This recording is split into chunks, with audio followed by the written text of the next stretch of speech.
元帅，从北秀山回来的路上，我等遇上了严正，上前几次交战，对方不但不战，反而积极逃走。我们的马匹受伤，实在是追不上他。不过末将看到，对方那匹马上竟然坐着宁贵妃。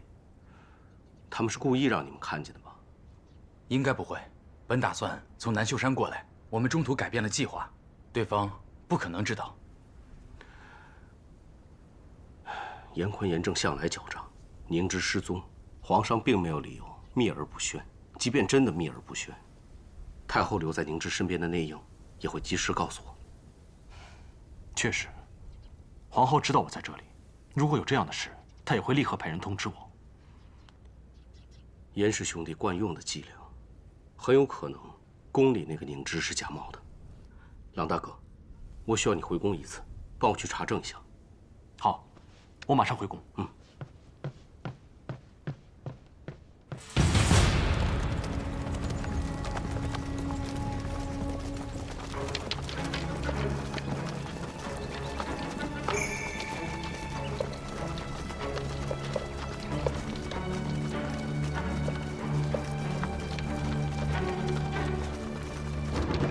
康儿的字真是越来越好了。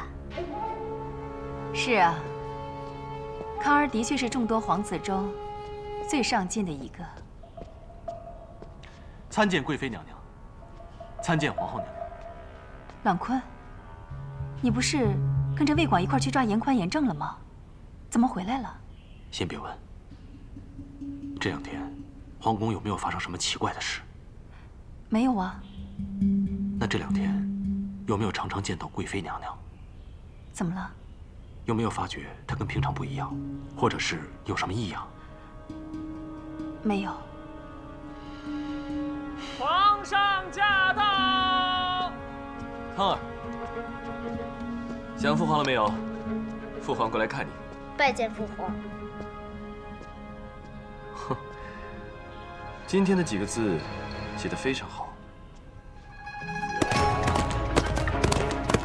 撤！撤！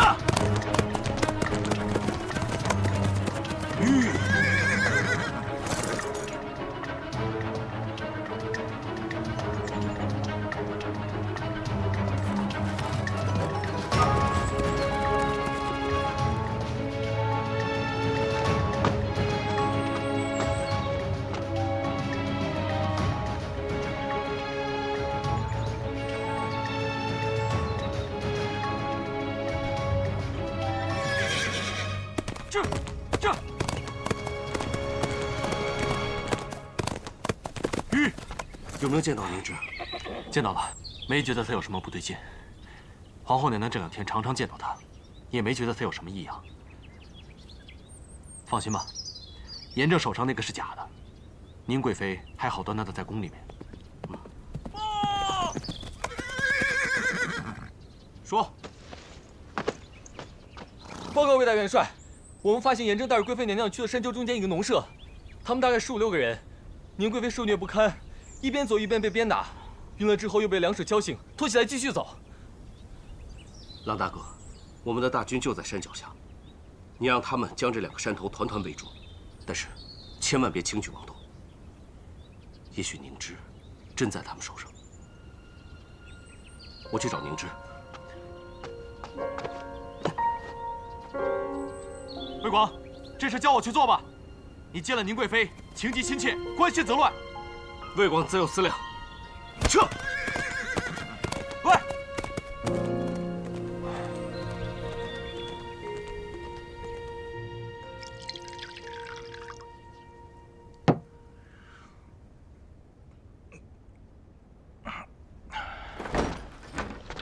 报告严大人，魏广人马已经集结在山下，而且把2座山团团包围，没有看到魏广，也没有看到朗坤。依我看，魏广已经在来的路上了。照我先前定的蛛网战术，只要他踏入范围之内，你们就立刻放箭。去吧。是。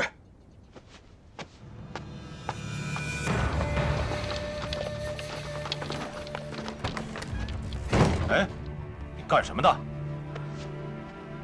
没事，就是想找你算算旧账。我们生死相斗了这么久，都斗出感情来了。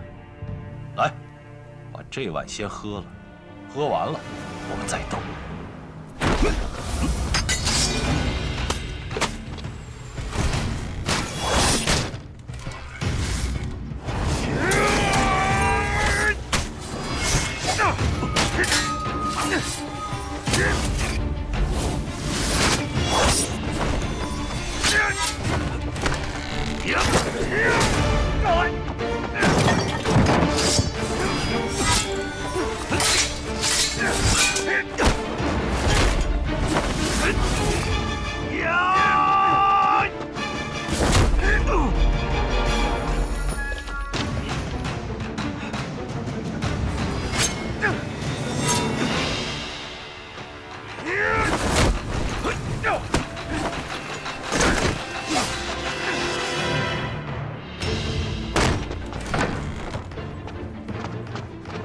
都把弓箭放下，否则我就割断他的喉咙。都听着，我主在这，若是他不放了我，你们就将宁贵妃乱箭射死。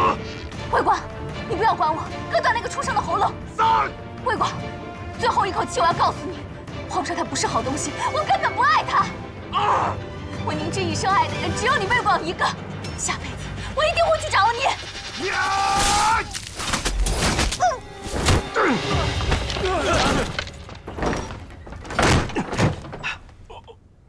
给我射！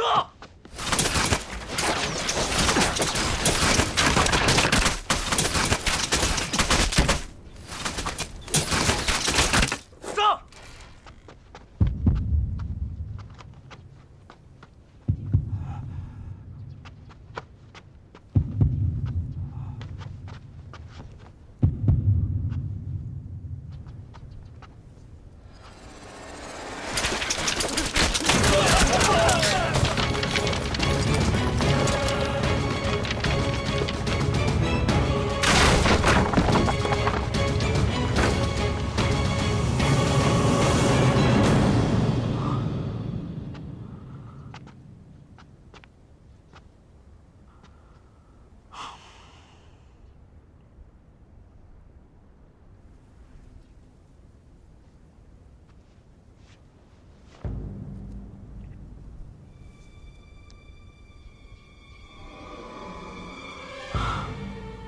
是长公主的贴身侍女。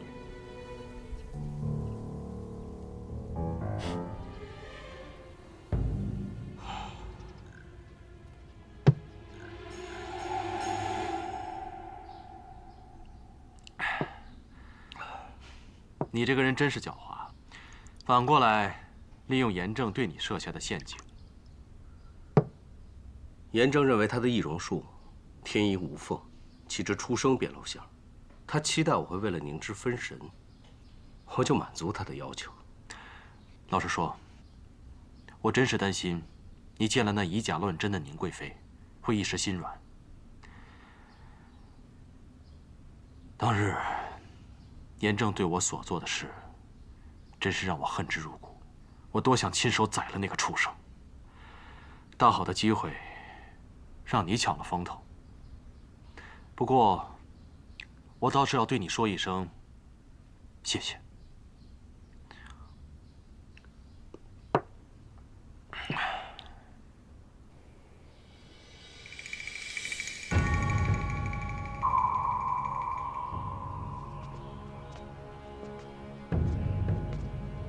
周大人，你有2日没进食了，这些美味佳肴，供你享用。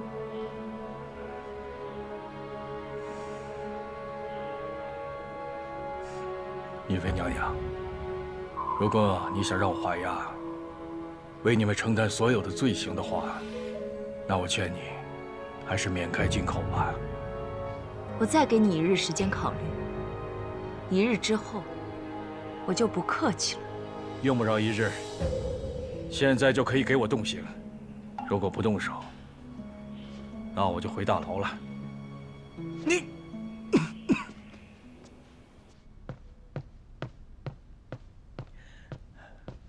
禀皇上，敏妃娘娘那边出事了。出什么事了？娘娘在送粮去北淮的路上遇上了山贼，运粮的官兵全部被杀，粮食全被抢走了。真想知道敏妃怎么样了。幸好娘娘平安无事。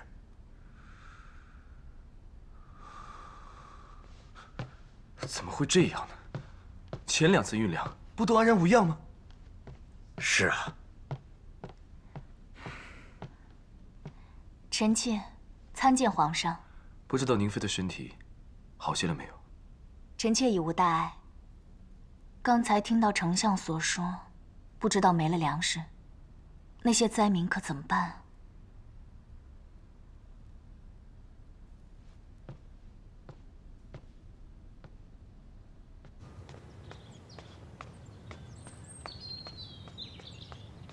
？802，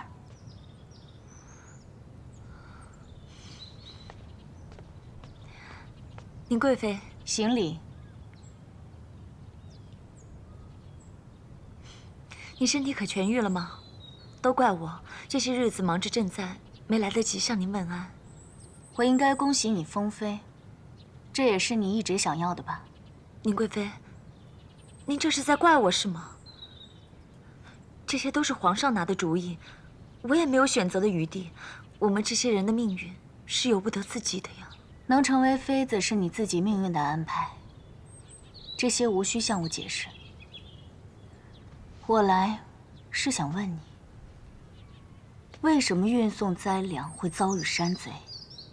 其一，灾年多有山贼，户部一般会选择稳定的路线；其二，有士兵护送，怎么会那么轻易让山贼给抢走？如实回答。是这样的，我已经把米粮运到了粮仓，我就已经在想，用什么样的办法能把米粮以最快的速度运到北怀。但是那个周大人，他仗着自己的位高权重，为抢功劳，自己私自把米粮运到了北怀，而且还遇到了山贼，所有的运粮官都死了，真的是好难过，死了这么多人。皇上驾到802，皇上。好了好了，朕都已经知道了，你回来朕就放心了。丞相已经跟朕说了，此事与你无关，都是那运粮的周贯中急功近利，万死不可亵天下。皇上，如果臣妾早2个时辰发现，也不会发生这样的事情。你就不要再自责了，一路舟车劳顿，朕陪你回去歇息一下。娘娘，那我就先告退了。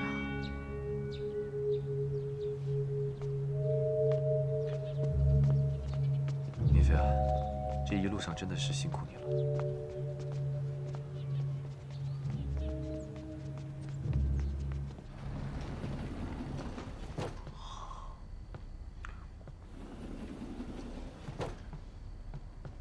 敏妃怎么这么晚还没有睡啊？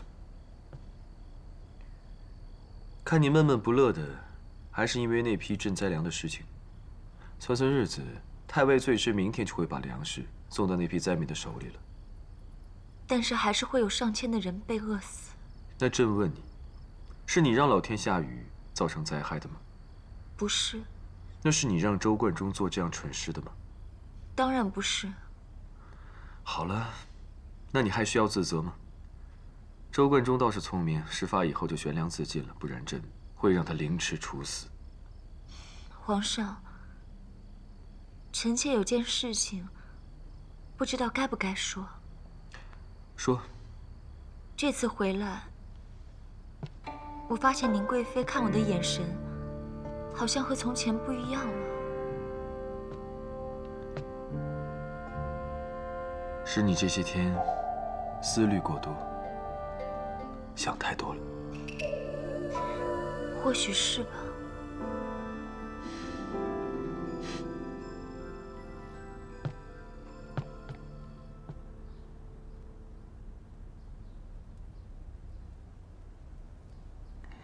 好。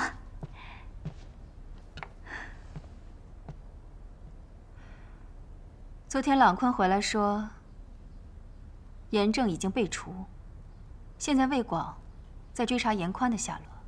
他的担心不无道理。严宽这个人，一日不出，我大梁一日不得安宁。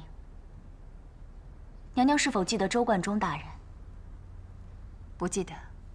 你再仔细想想，当日永东门大爆炸，多少无家可归的人。周贯中大人他是负责运粮和发粮的。他见到这些人，他就一边发粮一边哭。想起来了，确有其人。怎么了？他是一个心地善良的好官。我就不明白了，为什么这样一个好官会因为贪功，要把粮食从月华山运送？他经验这么丰富，难道就不知道月华山有危险吗？人再好，经验再丰富，也不代表他不会犯错。娘娘，娘娘难道不觉得这其中有隐情吗？宁之，这不是你该管的事。况且，这件事早就已经盖棺定论了，皇上很快就会公告天下。此事和班灵儿有关，让我想到永东门的大爆炸。若要说急功近利，是班灵儿而非周大人，我会让太后留下的人去调查此事。宁之，你现在根本就是泥菩萨过江，你要先照顾好你自己。班灵儿这样的人，本宫见得多了，她的毒针迟早会插在你身上。该来的迟早会来，娘娘无需为我担心。倒是你，这段时间没少让后宫的人吃你的苦头啊。哼，后宫的事，本宫自有分寸。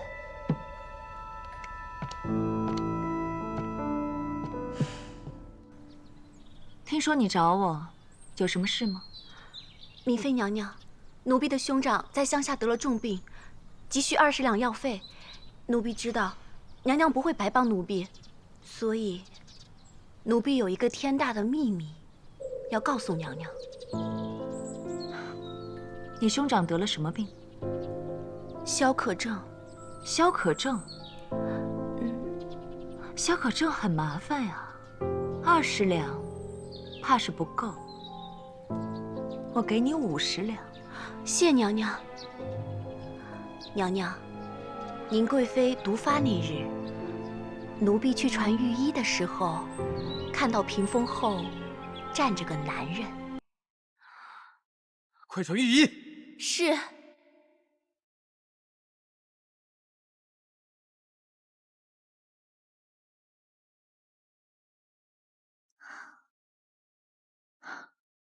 那他有没有看见你的样子？没有，他不知道奴婢看见了他。好，小心行事，不要声张。等时机成熟的时候，我自然会用到你。是。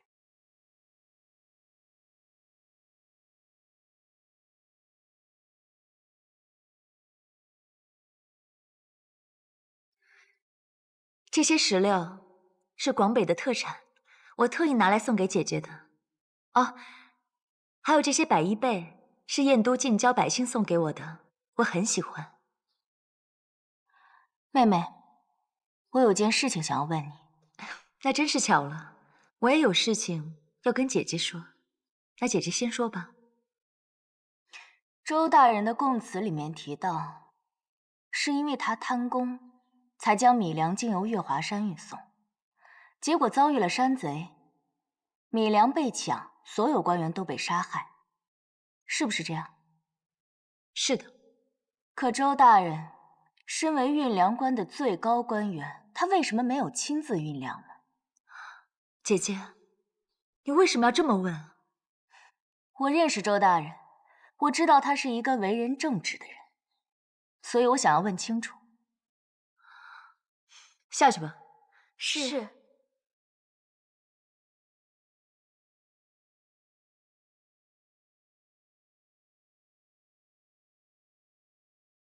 你是不是怀疑我？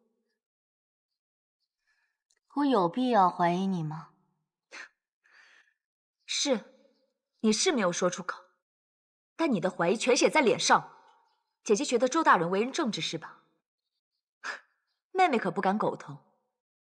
当日她本想自己带队进山抢头功，谁知突然暴病留守，这有什么好奇怪的？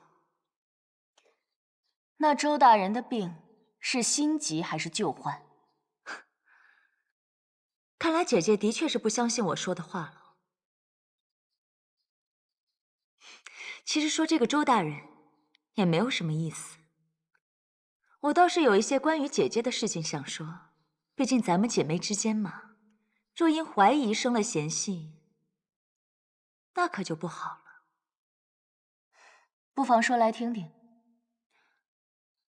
姐姐毒发那日，我也在寝殿，谁知当时我太紧张姐姐了，不小心摔了一跤，无意之中看见一双男人的脚站在那个屏风后面。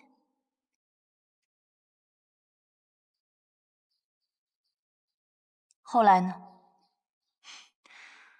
后来呀，我从铜镜里看见，那个男人就是魏大元帅。不过姐姐，你不用担心，这件事情我不打算告诉任何人。我只希望我这么信任姐姐，姐姐也不要怀疑我这个妹妹才好。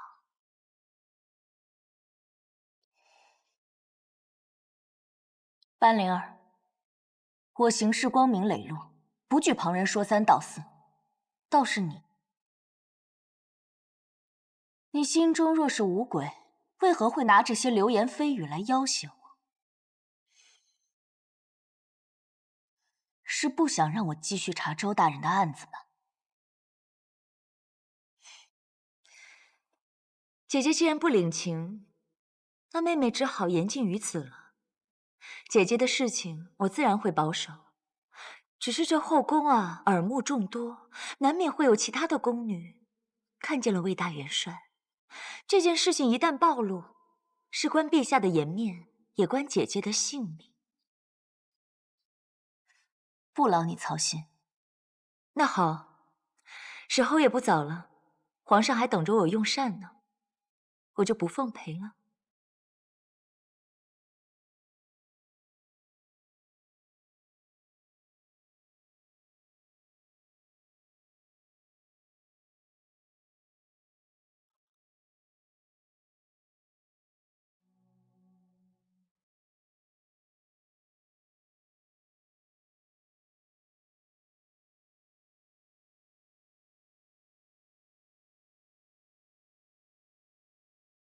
臣妾参见皇上。宁贵妃，你怎么来了？皇上，臣妾听闻赈灾粮被劫一事，臣妾恳请皇上准许臣妾出宫，去北怀赈济灾情。那好啊，你深得人心，你去赈灾，朕放心。多谢皇上。一路小心。臣妾告退。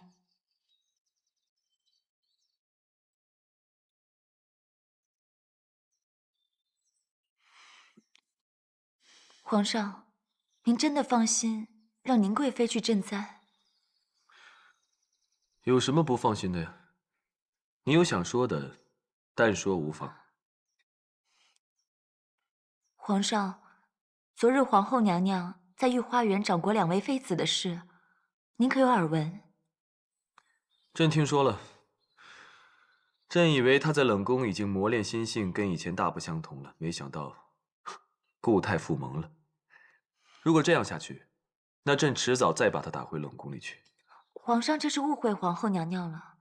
这次皇后娘娘并不是无理取闹，她是为了宁贵妃。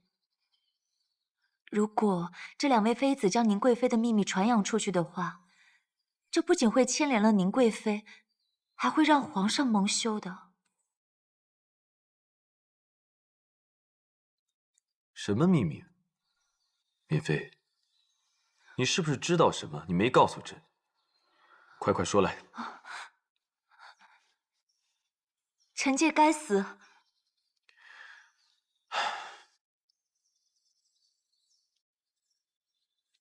你到底有什么事情在瞒着朕？宁贵妃毒发那一日，臣妾在他的寝殿看见了魏大元帅站在屏风后面。你为什么当时不告诉朕呢？臣妾害怕皇上一怒之下就伤害了宁贵妃，臣妾并非有意而为之。你真是让朕失望。臣妾该死。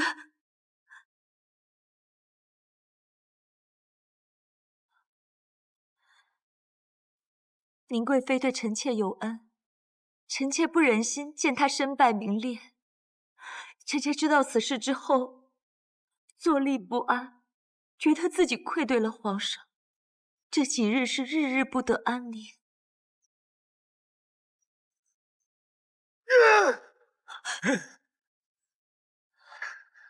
魏广，你欺人太甚！朕不怕你碎尸万段，我为一朝之君。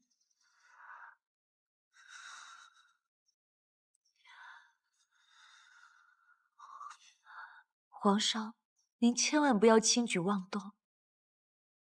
您就是再生气，也不能伤害了自己的身体啊！臣妾实在是害怕。魏大元帅和叶凝之，他们的名誉颇高，当时只有臣妾一人看见，无凭无据之下，朕知道，现在朕应该要忍。在没有证据的时候，朕就要按兵不动。只要有了证据，那朕就昭告天下，他们仰慕已久的宁贵妃和魏大元帅，实则是不堪的小人。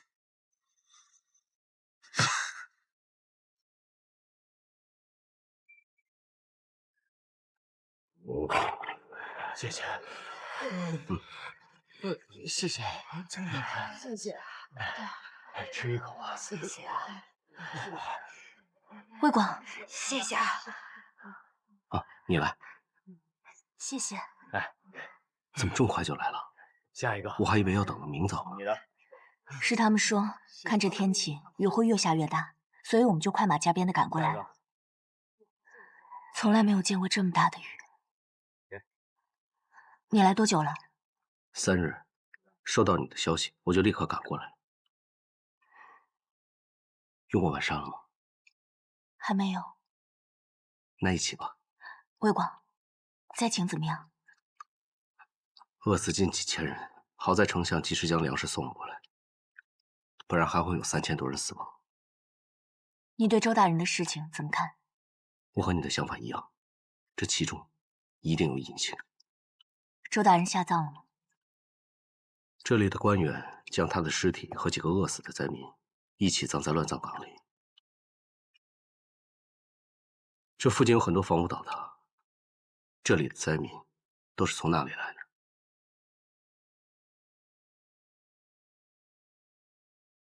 启禀皇上，宁贵妃昨晚已经安全抵达北怀。那边情势如何了？灾情尚未平息。另外，你说。魏大元帅也带人去了那里，和宁贵妃一起赈灾。下去吧。是。事关重大，我不敢告诉任何人，只敢告诉娘娘。娘娘是这后宫之主，与宁贵妃又情同姐妹，我相信你一定有办法帮宁贵妃。如果这件事情传扬出去，宁贵妃会惹祸上身，只有娘娘能帮助她了。本宫怎么帮？若是宁贵妃真的干了那样的事，那后果自然由她自己承担。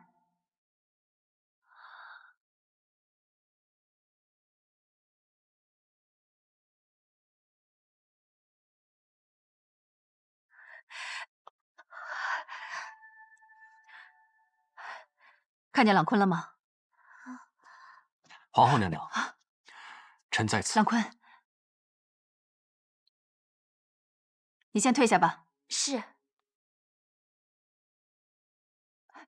朗坤，你赶紧去北怀，告诉宁之和魏广，千万不要一起赈灾，免得落下口实。发生什么事了？班灵儿看到宁芝毒发那日，魏广就在，我猜这事儿他一定会告诉皇上。可是皇上为何到现在没动静？应该是想要等他们露出马脚吧。所以你赶紧把这事儿告诉他们。臣马上派人去北怀。别派人了，你亲自去。此事非同小可，不可以被别人知道。可是这几日，娘娘脉象不对，臣要留在娘娘身边继续诊脉。来不及了，你放心，本宫会按时吃药的，我会照顾好自己。你赶紧去吧。娘娘切记，一定要心平气和，不可忽喜忽悲。臣很快就会回来。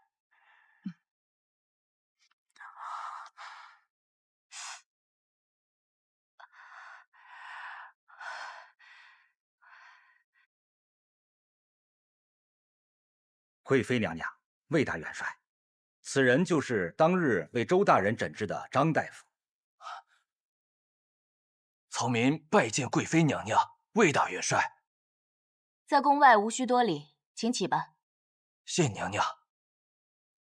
张大夫，当日为周大人诊断，他的病情究竟如何？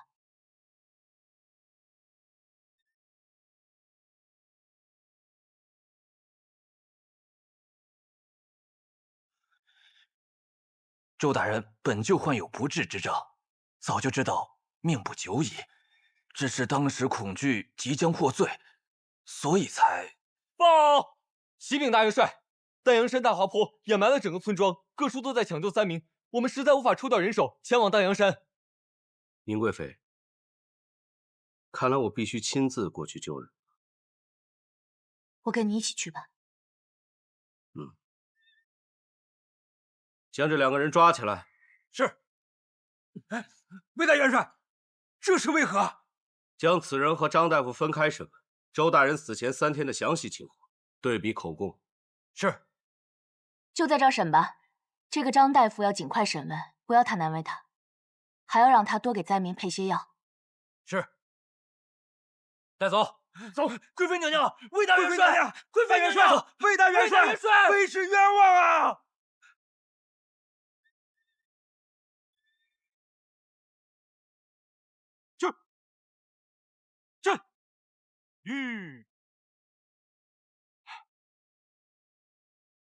朗大哥，你怎么来了？皇后娘娘叫我来提醒你2人，尽早分道扬镳。大元帅回北殿，贵妃娘娘尽快回宫。朗大哥，发生什么事了？宁贵妃毒发当日，班灵儿在寝殿中发现了你，她已经告诉了皇后。现在皇上也一定知道了此事，他不会善罢甘休的。我知道，之前他拿此事威胁过我，让我不要再管周大人之死。那你还不快走？可我必须调查清楚周大人真正的死因。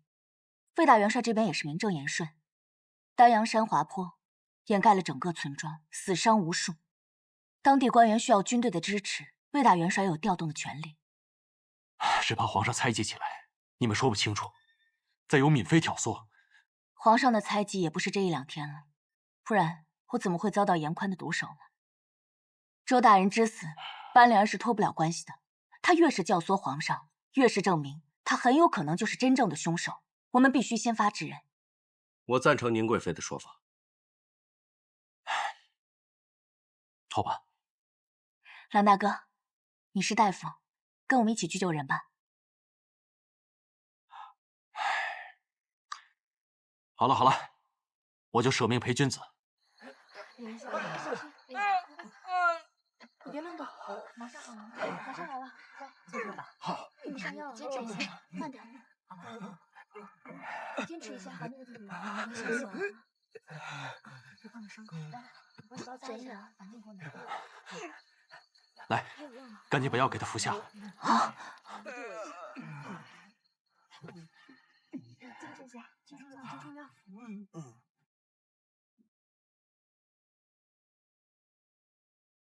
我先走一步，你们记得皇后娘娘的忠告，一定要小心，不可落人口实。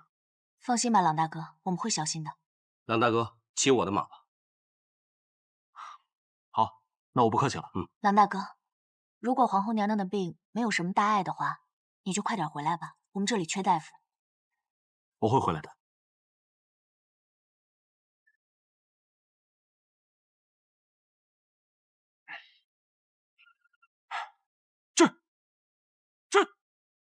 魏大元帅，我们再去丹阳山的小村庄看一下吧。我总觉得还有人被埋在山石之下。好，我们去看看。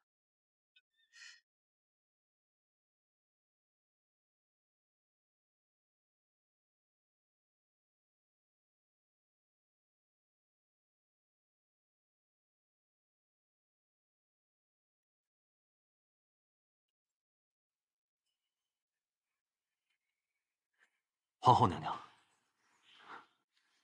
皇后娘娘，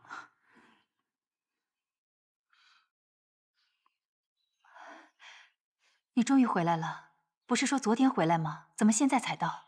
北怀那边又闹塌方，我就留下来帮忙，一直到昨日黄昏，才启程回京。那岂不是一宿没睡？魏广借了他的快马给臣，臣很快就回到燕都了。这来回折腾真是苦了你了，也不知道天灾什么时候才会停下。班灵儿的事告诉宁芝了吗？他们有何打算？本来想去劝他们，结果反被他们劝去救援。宁贵妃似乎早有准备。她现在的确是分不了心来管这些事儿。也罢，后宫的明争暗斗、尔虞我诈、争风吃醋、害人的事，通通交给本宫，让宁芝好好救人吧。娘娘也一样在救人。你就知道宽慰我。你医术这么高明，那边正好需要人手，要不然你还是赶紧过去帮他们吧。娘娘身体可好？肯定没大碍的。我听你的话，日日都去散步，也按时吃药，应该是无大碍了。那就好。臣再给娘娘开个新药方，然后再赶回北怀。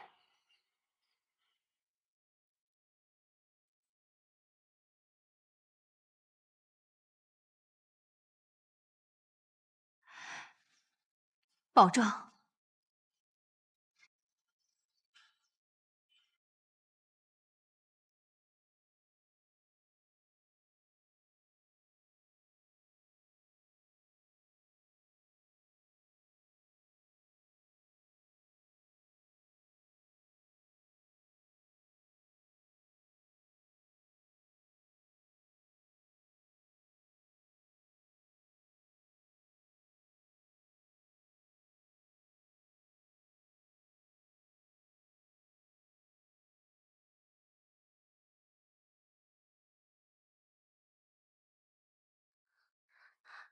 参见皇上。当时奴婢看见屏风后有一双男人的脚，奴婢大惊失色，以为有外人闯入。可那脚的主人似乎并不担心，十分镇定。那你也看见了？是，奴婢通过铜镜看到魏大元帅就站在屏风后面。都听到了，你们都下去吧。是。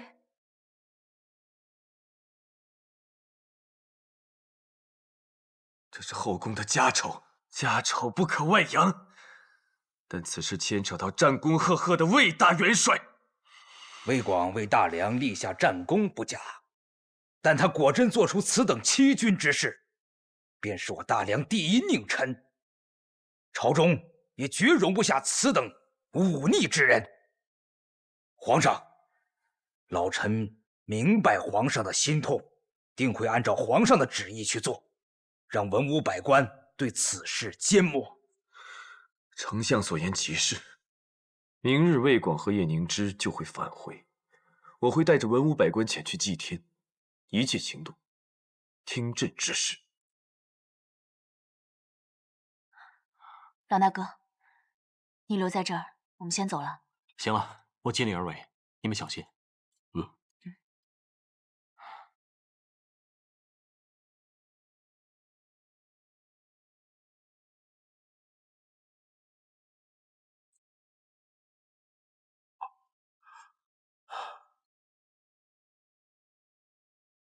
众爱卿，近半年来，我朝上下灾情连连，百姓受苦受难。如今灾情渐渐平息，朕欲去太庙祭天，祈求上苍仁慈，助我大梁再无天灾，亦无人祸。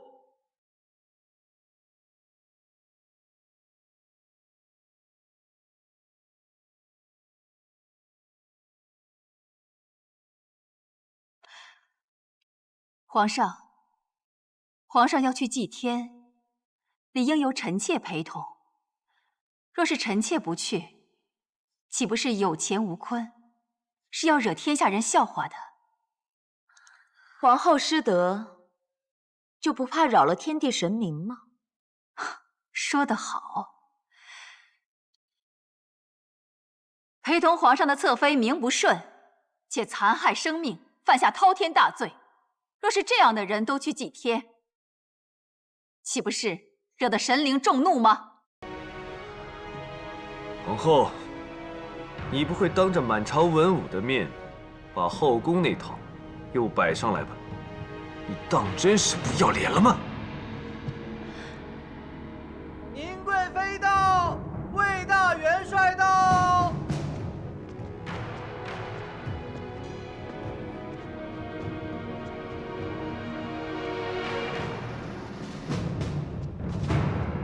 参见皇上、皇后娘娘。你们两位倒是大摇大摆，不慌不忙啊！皇上，既然要告慰上苍，祈求怜悯，那就请把这个冤案一并解决了吧。臣妾此次前来，是为了给这位亡魂伸冤。他就是粮草都尉周贯中大人。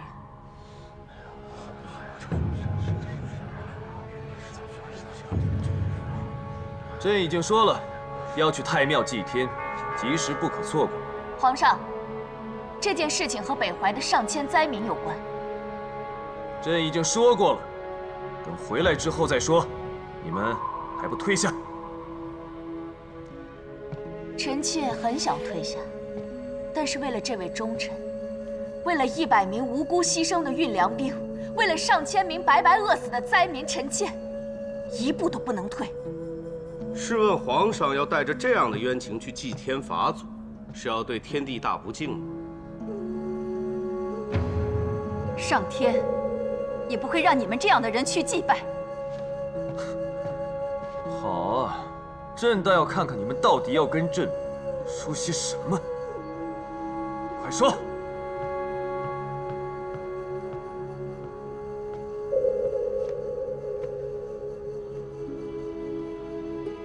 半个月前，有人请缨，说要亲自押送赈灾粮去北怀，接着又好大喜功，自作主张，不听周大人的屡次相劝，非要将米粮经由月华山运送。结果遭遇了山贼，害得所有的运粮官和100名运粮兵白白牺牲，还连累了数千灾民。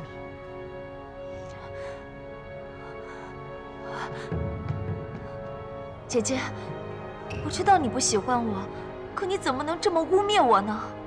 你那么着急做什么？莫非年贵妃说的就是你？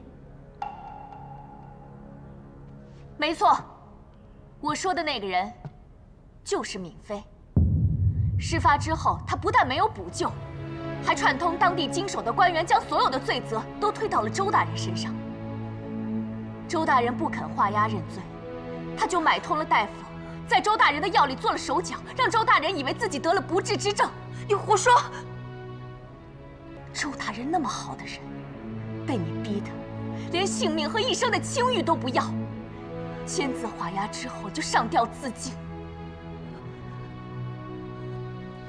他留下了3个遗愿：第一，不要牵连其家人；第二，善待同僚的后人；第三，他请求朝廷立刻再次派赈灾粮去北怀。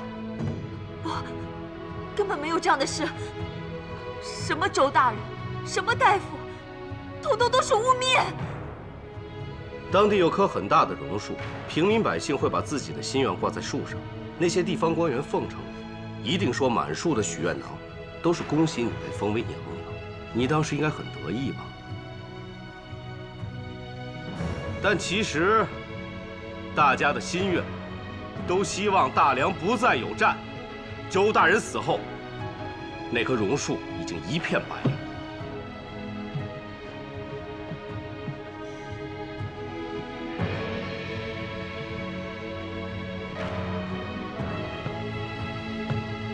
还我周大人，还周大人清白，为周大人鸣冤，还我父母官！血口喷人！你没有证据吗？没有证据，没有证据，凭什么这么说？对，宁贵妃、魏广，你们有何证据啊？这是经手官员18人的口供，为周大人做出假诊断的大夫也在其中。臣已经将他们押至大理寺，皇上即便想亲审，也是可以的。皇上，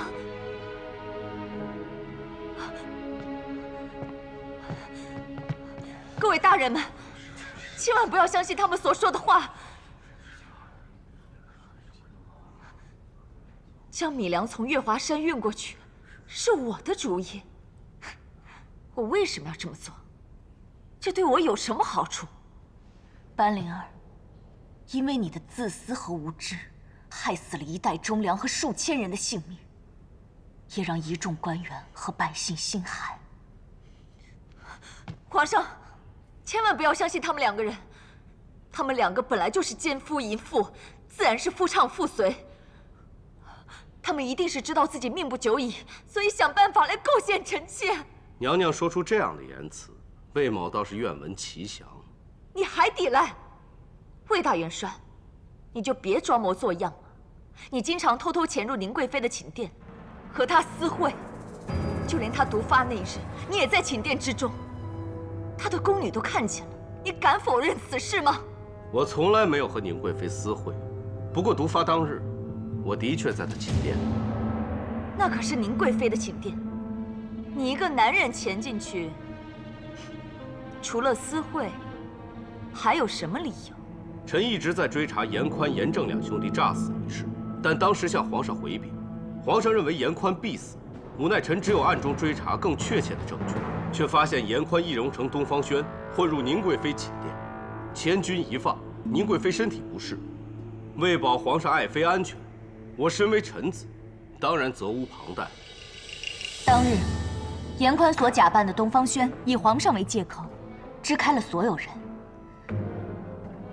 寝殿中就只剩下我和他。我身体不适，求救无力，命悬一线。是魏大元帅及时赶到，将我救下。我对魏大元帅十分感激，多谢魏大元帅救命之恩。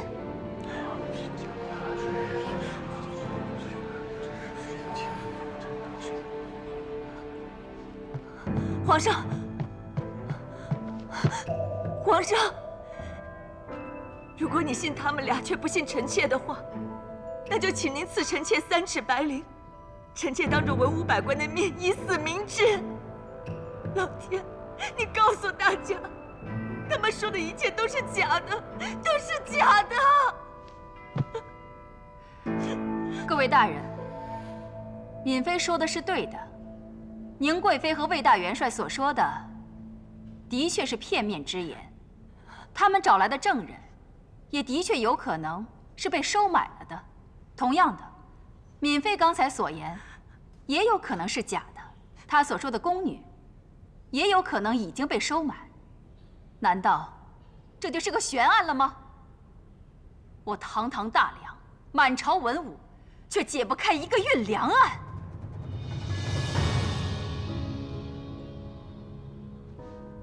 那么就让本宫这个妇人来说说后宫的所见所闻吧。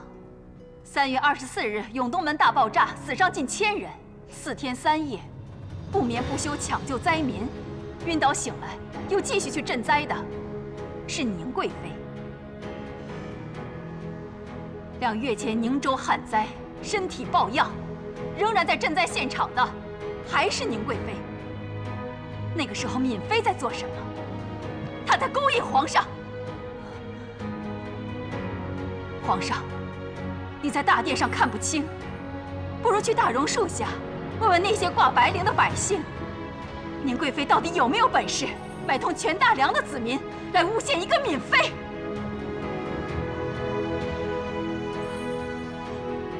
北怀人人可以证明，周大人为官正直清廉，这等清官在我大梁含冤而死，令世人心凉。各位同僚，我等一同在朝为官，试问哪位不是心系大梁子民，殚精竭虑为大梁？可到头来，功绩无人知晓，落得身败名裂、含恨而死。这样的朝堂，何以安天下？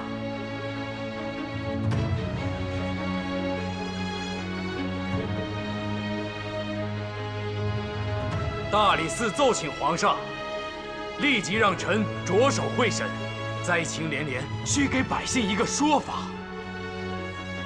皇上，臣也以为祭天一事应该暂缓，灾情不查，上不敬天，下不为民，家事还是暂缓一下为好。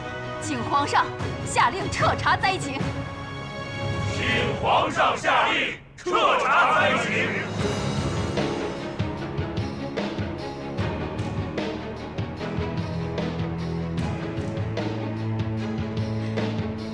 请皇上下令彻查灾情。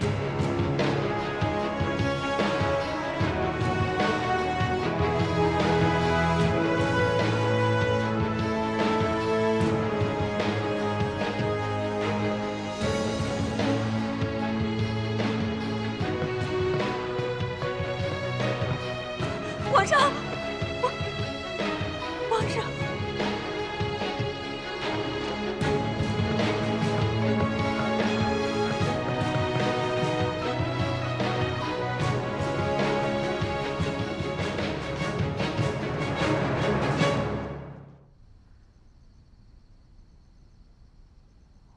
皇上还是没有在大殿上直接定闵妃的罪，看来还是心疼她。我们不能让班灵儿有翻案的机会。她就算再厉害，也不至于干预大理寺吧？更何况，她父亲是罪臣，且已去世多年，在朝中，她也没有可以直接笼络的官员，她身边只有皇上。正因为她什么都没有，她才会紧紧地抓住皇上，而且她会不择手段地拖我下水。可皇上也不至于为了她罔顾国法吧？曾经皇上就为了我罔顾律法，现在他一颗心都在班灵儿身上，为了他也不是不可能。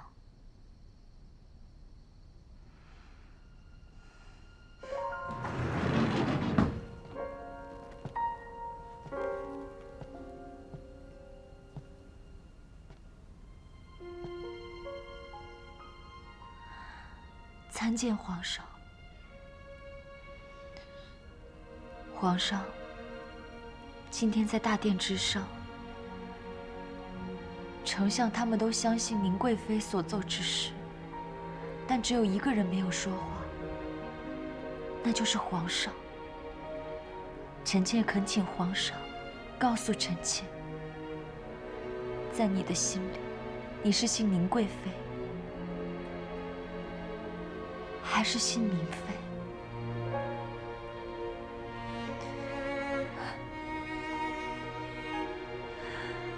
皇上，你不说话，就代表不信明妃了。皇上是臣妾在这个世界上唯一一个亲人，臣妾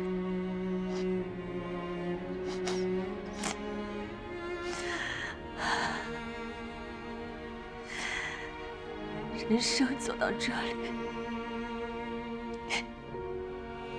也该是尽头。皇上，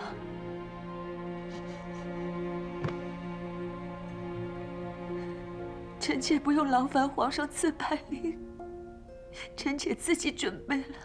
臣妾现在就回去了结自己，省得活在这冰冷的人世间。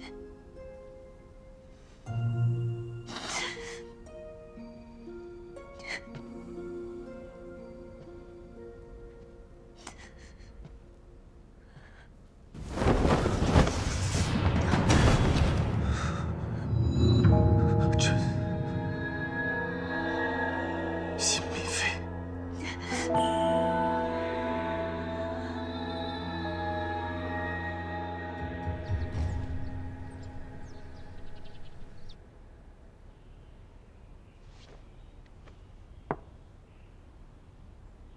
敏妃，你为何一直站着？皇上，那个案子还没有查明，臣妾还是戴罪之身，不敢坐下来进食。朕说你可以，那就是可以。坐下来，陪朕高高兴兴的用膳。谢皇上。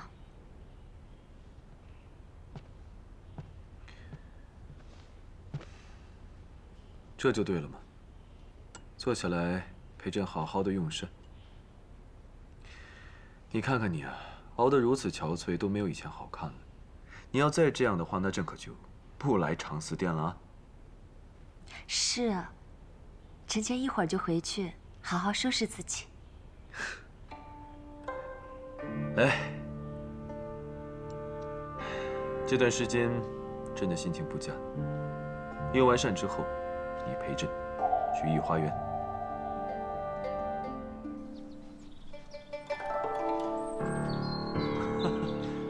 李妃，你看，皇上，他们好香啊！我有种预感，过不了多久，群臣的态度就会改变，他们就会觉得周大人的案子有很多疑点，而敏妃也许根本就没有做什么坏事。说不准再过段时间，所有人都会觉得她是无辜的，反倒对她歌功颂德，称赞她是一位贤妃。看来，皇上的态度很明显，拜官揣摩上意，应该知道往哪边倒。这是委屈了宁芝和魏广，好不容易斗倒了长公主和广定王，又跑出来一个这样的蛇蝎女人。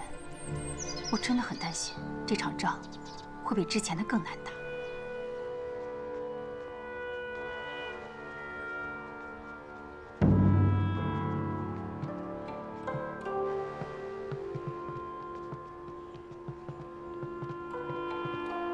李妃娘娘万福。快平身。谢敏妃娘娘。之前是我误会大家乱嚼舌根，还下令惩罚了你们。不过如今事情都已经清楚了，这和你们都没有关系。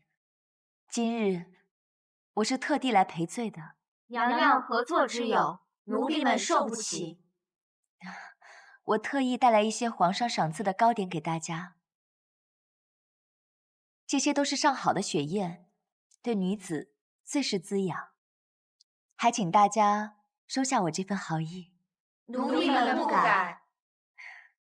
从前我也是从梨花学堂出来的，与大家都是姐妹。皇上从早到晚，时刻都有赏赐，我呀也吃不完这些，与其留着浪费了，还不如拿来与大家一起分享。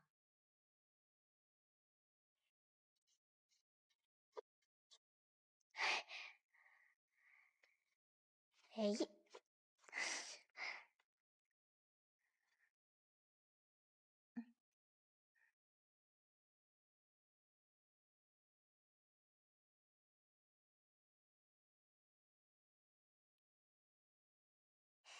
很久没有来看望姐姐了，姐姐如今可好啊？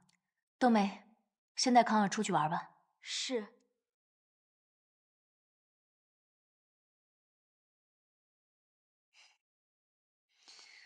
我是想跟姐姐说，周大人那件案子，皇上不打算交给任何人处理，要亲自解决。还有当日在大殿上高呼姓宁贵妃的人，现在都偃旗息鼓，躲在家里不敢发声了。你来就是想要跟我说这些？我来呢，就是想要劝劝姐姐。皇上是真心喜欢我，我也是真心喜欢皇上。既然你和皇上没有感情，就不要再来妨碍我们。难道你敢否认吗？去年中秋节前后，荷花池畔，你亲口告诉我，你对皇上只有敬畏，没有男女之爱。我的确记得，而且我还记得中秋节，因为要救你，才导致北婴王的死。你苦苦哀求我，若不是因为你，我根本就不会成为宁妃娘娘。那你还记不记得，你曾经亲口跟我说过，你跪在皇后面前跟她说，她永远都是正妻，你永远都是妾室。那又怎样？哼，真是想不到啊，一语成谶。你生来就是小妾的命。就算皇后会再次打入冷宫，你永远都不会是这后宫最尊贵的那个。班灵儿，你才承宠多久啊？居然能想到这么远以后的事情。你还记得华妃吗？当时皇上那么宠她，可现在呢？她已经被发配到边疆，饱受风寒之苦，人已经老得不成样子了。还有皇后娘娘。正是当年败露，文武百官全都反对皇上立她为后。可皇上呢，非要反天下人而行之。花无千日红，人无百日好。我劝你还是应该收敛一点，否则到时候君恩如流水，匆匆不回头。你哭的日子还在后头呢。你等着。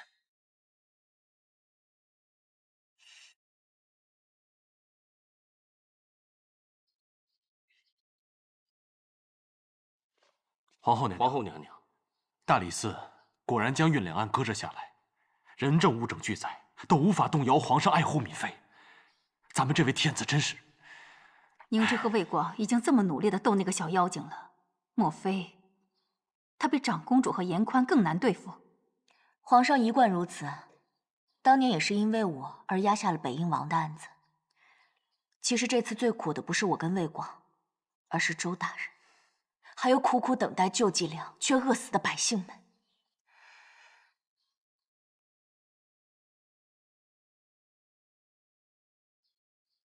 从脉象来看，娘娘的病情渐渐好转了。是吗？怪不得本宫这几日觉得没有那么胸闷了。郎大哥，你许久不行医了，怎么医术还越来越好了？不是我医术越来越好，我是受到高人指点，茅塞顿开，换了新药方，不然我还在原地打转。是哪位高人？本宫要重重赏赐他。说不得。怎么跟我卖起关子来了？能指点你的只有你师父，可他早就过世了，那还能有谁？那位高人不许臣说出去，臣已经发了毒誓。啊，这一次还真的是要多亏了您呐。不客气。江大夫，我代皇后娘娘再次谢谢您，托您的福，娘娘已经大为好转了。应该感谢你才对，如果不是你，我早就被严宽抓到北殿，做了2个逆贼的走狗了。江大夫，接下来有什么打算？我打算隐姓埋名，和家人一起在乡下地方行医问药。郎大人，恕我直言，国家大事不是你能管得了的，要多多保重。我固然不能左右，却也想付出一份心力。江大夫，后会有期。后会有期。本宫原本以为皇上会再次夺了本宫的封号，连累宁贵妃也会受到影响，可谁知到现在还是风平浪静。风雨前的宁静罢了，我们大梁或许又会再次陷入到战乱之中。长公主和广定王躲在北殿，本是不成气候，谁知道严宽不知用了什么方法，说服了乌兹国和夏圣国的皇帝，一旦他们联手，后果不堪设想。严宽逃走之后，我日日难以入睡，想不到真如我所料，带来这么多破坏。祸福相连，长公主蠢蠢欲动，皇上就不敢对我们怎么样。今天心情好，咱们也别在这儿杞人忧天了，不如今朝有酒今朝醉吧。来，本宫再敬大家一杯。来。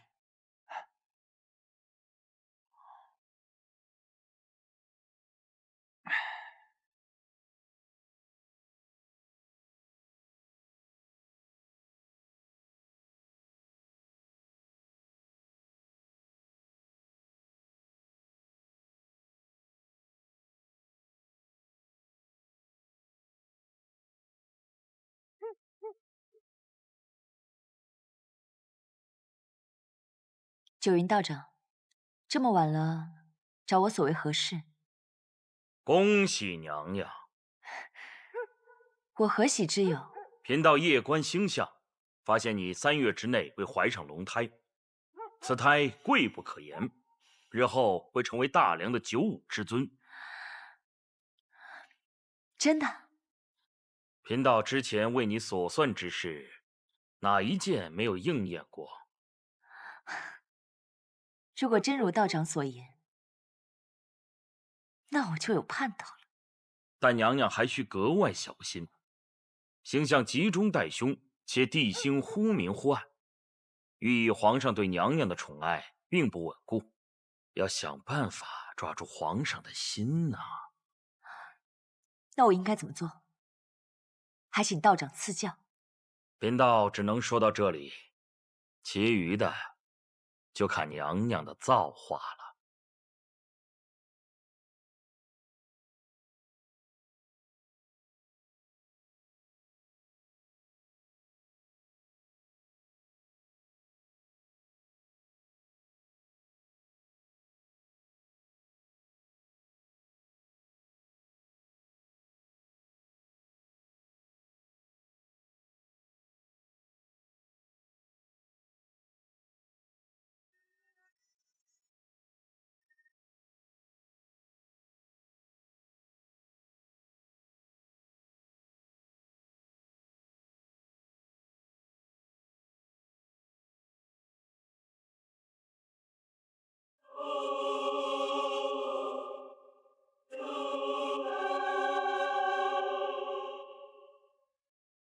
皇上，根据探子回报，严宽和那2个逆贼刚刚会见了乌兹国的平原王。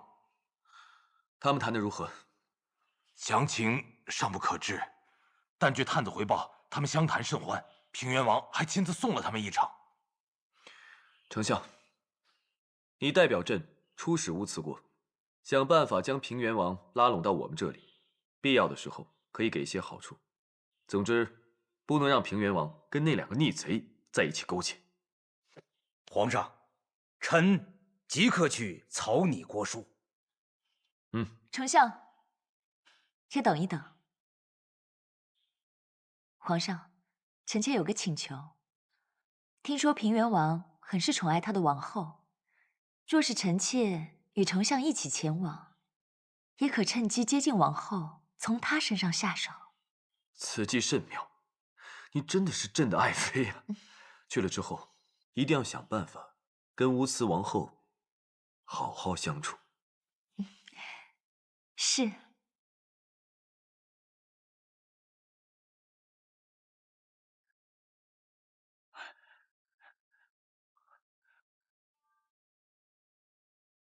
我收到你的密信，你说敏妃出宫见一个道士，查出那个道士的真实身份了吗？这个道士像是凭空出现一样，此前没有他行踪的任何痕迹。根据了细作远远看了一眼，这个细作善于丹青人脸，这是他画的那个道士。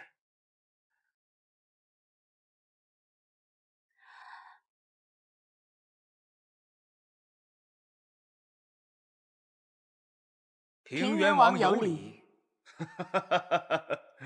这便是大梁的丞相和敏妃娘娘，闻名不如见面。我在大梁的时候，就曾听说王后容貌过人，叫人见之不忘。如今一看，果然是名不虚传。敏妃娘娘过奖了。本王收到国书，得知大梁要派遣使者，第一个想到的便是魏广大元帅。当年我们两国交战，本王与魏大元帅沙场对峙，可谓是惺惺相惜。可惜这次却不能看到他。魏大元帅脱不开身，所以皇上就特意派丞相前来。王后，我特意选了几样礼物送给你。坐。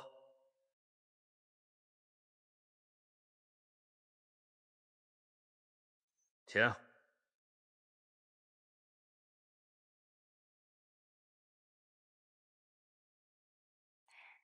这2颗夜明珠名为双龙吐珠，若是在晚上，整个房间都会被照得通明，宛如白昼。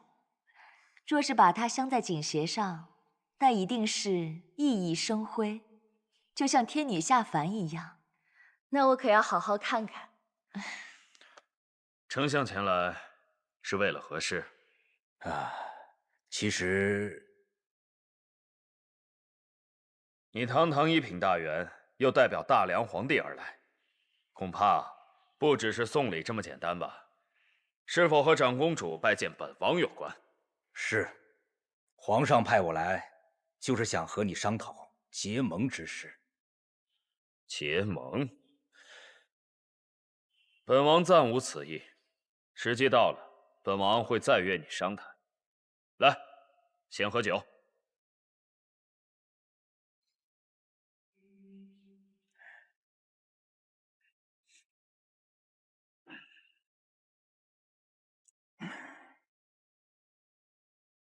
明珠虽美，但镶在鞋上似乎太重了。当然不会，娘娘穿过便知。这一双是我命绣娘们打造出来的金丝鞋，鞋面用金丝勾勒而成。娘娘，你一定会喜欢。来，请用。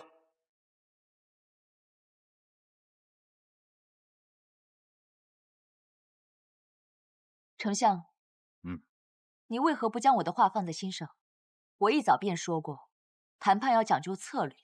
敏妃娘娘，我们尚未与平原王熟络，便先提出结盟，他当然会觉得我们心急。这不就是开始拿桥了吗？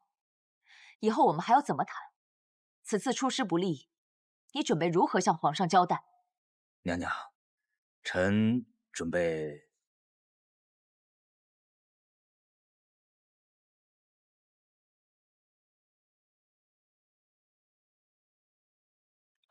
爱妃，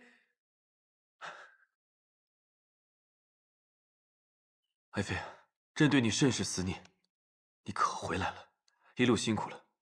事情谈得怎么样了？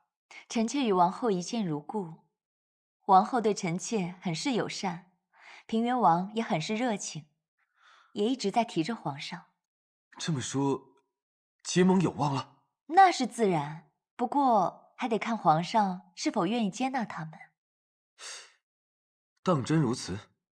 可之前打探的消息是，平原王和长公主他们走得也很近。长公主与广定王是皇上的手足，平原王当然不敢得罪他们。不过仔细想想，他们不过是北滇的丧家之犬，能给平原王带来什么利益呢？权衡利弊之下，他们当然会选择大梁的天子了。爱妃所言极是，平原王是朕的手下败将，只有朕可以让他心服口服。所以皇上，你不必着急结盟。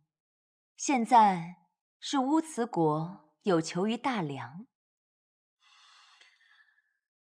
皇上，这一路舟车劳顿，臣这就先告退了。哈，丞相辛苦了，你先回去歇息吧。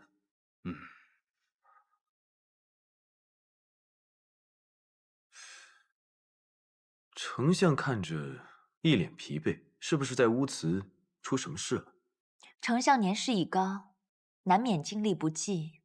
在乌兹国的时候，他时常答不上来平原王的话，还是臣妾力挽狂澜，否则还让平原王小看了咱们大梁。看来这些时日朕要考虑考虑新的人选了。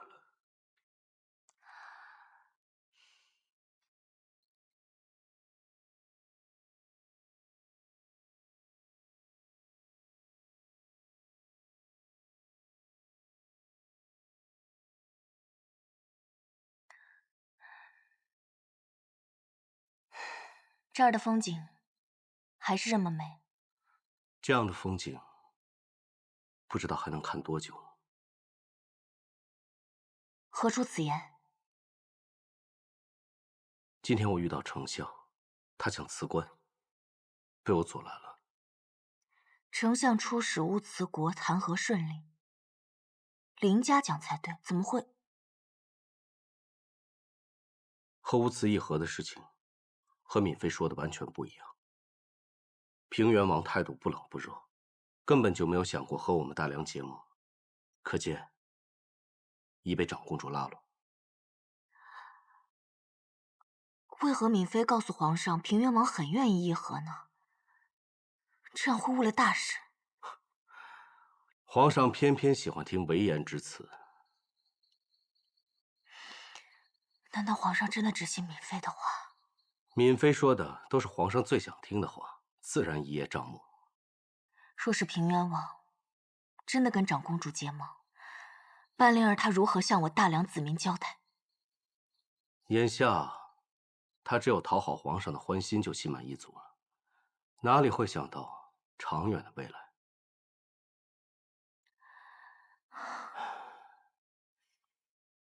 用不了多久，忠臣将会遭到排挤，奸佞之人投其所好，朝堂万马齐喑。若外敌在作乱，那这万家灯火又如何保全呢？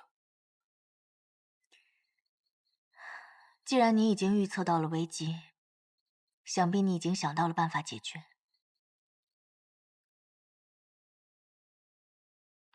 我太了解你了。其实这一次，没有所谓的对策。这青岛的江山，只有豁出去，用性命去付出。这一路走来，多少个坎儿我们都已经迈过去了，这一次也不会例外。辉光，你本来可以功成身退，逍遥自在，可是你为了我留了下来，现在身陷危机，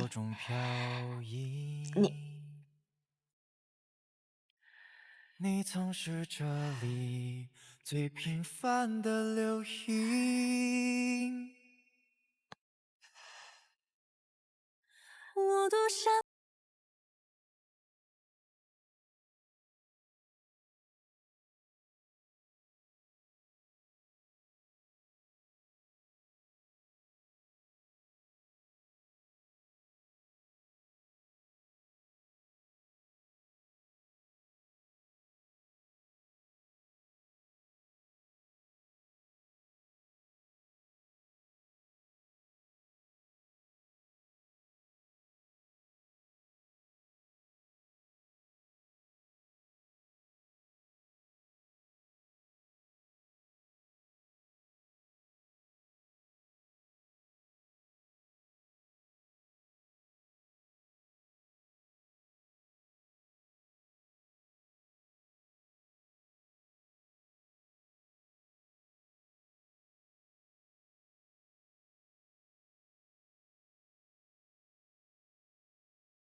自如其人呢。小小年纪，笔锋就这么刚劲，以后一定会有一番作为的。好了，你先下去吧。谢父皇。